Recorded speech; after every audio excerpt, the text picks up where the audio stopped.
Hi, నేను మీ రూప. ఈరోజు మన మెయిన్ టాపిక్ ఏంటంటే డిగ్రీ చేసినా జాబ్ రావడం లేదు. ఇదే స్టూడెంట్స్కి పేరెంట్స్కి ఉన్న పెద్ద డౌట్. దీనికోసం మనం ఏం చేయాలి, అసలు ఎలాంటి స్కిల్స్ నేర్చుకుంటే మనకి జాబ్ త్వరగా వస్తుంది, ఏ స్కిల్స్ లేక మనకు వెనకబడి ఉంటున్నాం అన్న దానికోసం ఈ వీడియోలో డిస్కస్ చేసుకుందాం. మన కంపెనీస్ ఏదైనా చూసేది ఓన్లీ డిగ్రీ సర్టిఫికేట్ కాదు, దానిలో ఉన్న మార్క్స్ మాత్రమే సరిపోవు. దానికి సూట్ అయ్యే స్కిల్స్ మన దగ్గర ఉన్నాయా లేదా అన్న దాన్ని మనల్ని చెక్ చేస్తుంది.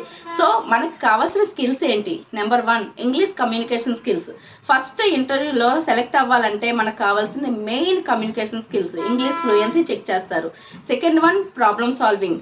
మనం ఏ టాపిక్ నైనా, ఏ క్రిటికల్ సిచ్యువేషన్స్ నైనా ఎదుర్కోవాలంటే మనకు కావాల్సింది problem solving skills.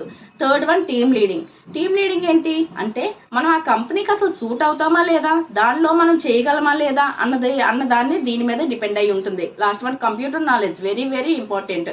Computer knowledge లేనిది ఏ జాబ్ అయినా మనం చేయలేం కదా. సో ఈ స్కిల్స్ అన్ని ఎక్కడ నేర్చుకోవాలి, ఎలా నేర్చుకోవాలి, ఇవి మన వరకు రావాలంటే మనం ఏం చేయాలి, ఎన్ని లక్షలైనా మనం పెట్టాలా అని మనకి చాలా డౌట్స్ ఉంటాయి. కానీ అవసరం లేదండి. ఇప్పుడున్న నాలెడ్జ్, ఇప్పుడున్న టెక్నాలజీని బట్టి మనం ఫ్రీగా ఇంట్లోనే నేర్చుకోవచ్చు, మంచి జాబ్ని పొందొచ్చు.